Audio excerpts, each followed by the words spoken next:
کہ کون ہے جو مجھ سے دعا مانگے میں اس کی دعا کو قبول کروں، کون ہے جو مجھ سے سوال کرے اور میں اس کو عطا کروں، اور کون ہے جو مجھ سے مغفرت طلب کرے اور میں اسے بخشش عطا کروں۔ یا کوئی شخص دنیا کا سوال کر لے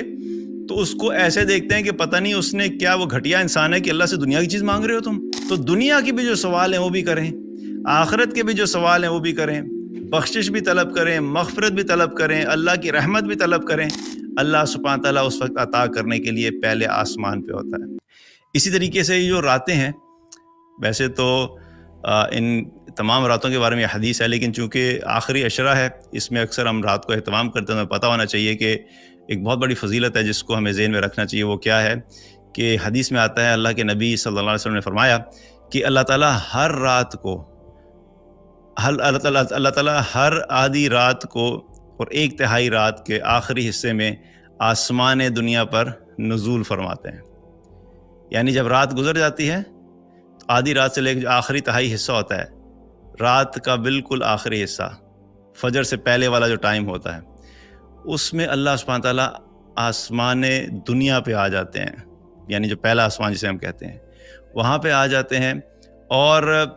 فرماتے ہیں کہ کون ہے جو مجھ سے دعا مانگے میں اس کی دعا کو قبول کروں، کون ہے جو مجھ سے سوال کرے اور میں اس کو عطا کروں، اور کون ہے جو مجھ سے مغفرت طلب کرے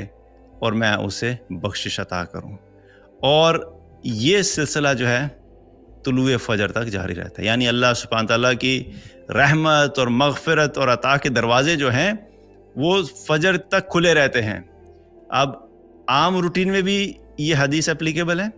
لیکن اب چونکہ طاق آتے ہیں تو بالخصوص ہمیں اس چیز کو ذہن میں رکھنا چاہیے کہ رات کو کوشش کریں کہ ہم عبادت کریں، اور عبادت کرتے ہوئے اس چیز کا خیال رکھیں کہ جب ہم عبادت کر رہے ہیں تو اللہ سبحانہ تعالیٰ اس وقت پہلے آسمان پہ ہیں اور ہمیں کہہ رہا ہے کہ کون ہے جو مجھ سے دعائیں کرے گا اور میں اس کی دعاؤں کو قبول کروں، کون ہے جو مجھ سے اپنے سوال کرے، یعنی جو بھی آپ کا سوال ہے چاہے وہ دنیا سے ریلیٹڈ ہے یا آخرت سے ریلیٹڈ ہے، یہ وہ وقت ہے کہ اللہ کے سامنے جو ہے وہ گڑ گڑا کے اپنے تمام سوال، تمام حاجتیں اللہ کے سامنے رکھیں، اور دنیا کی حاجتیں بھی رکھیں۔ اس میں اکثر ہم جو ہے وہ جو فلاسفر ہوتے ہیں نا اور فلسفے والے ہوتے ہیں، وہ اتنی ان ریئلسٹک اور ان پریکٹیکل قسم کی باتیں کبھی کبھی کرتے ہیں کہ انسان کو یوں محسوس ہوتا ہے کہ اللہ سے میں نے بس صرف آخرت ہی مانگنی ہے، ورنہ دنیا میں کچھ مانگنے کا فائدہ نہیں ہے۔ یا کوئی شخص دنیا کا سوال کر لے تو اس کو ایسے دیکھتے ہیں کہ پتہ نہیں اس نے کیا وہ گھٹیا انسان ہے کہ اللہ سے دنیا کی چیز مانگ رہے ہو تم۔ حالانکہ ہمیں ہمارا دین کیا سکھاتا ہے؟ ربنا آتنا فی الدنیا حسنہ وفی الآخرۃ حسنہ وقنا عذاب النار۔ تو یہ سارے جو فلاسفر ہیں نا، وہ جب اس طرح کی باتیں کریں تو یاد رکھیں کہ ہمارا دین بہت کلیئر انسٹرکشنز دیتا ہے ہمیں۔ اللہ سے دنیا بھی مانگنی ہے بہترین، اور آخرت بھی بہترین مانگنی ہے۔ تو دنیا کی بھی جو سوال ہیں وہ بھی کریں،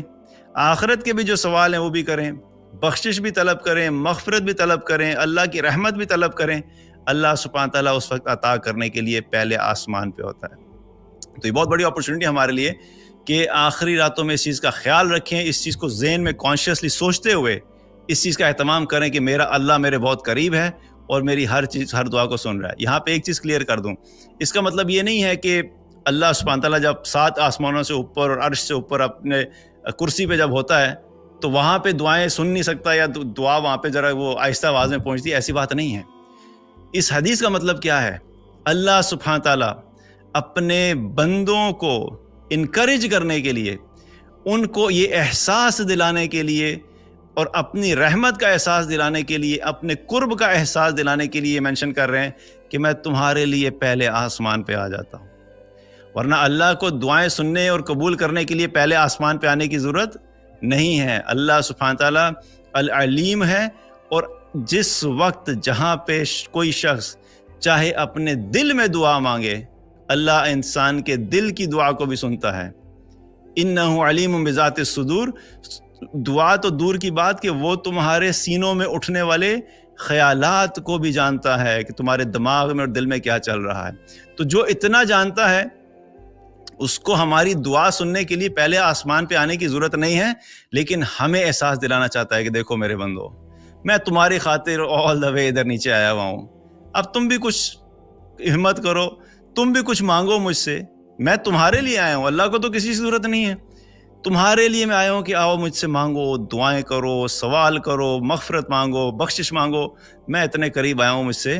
مانگو کہ محروم نہ رہ جانا.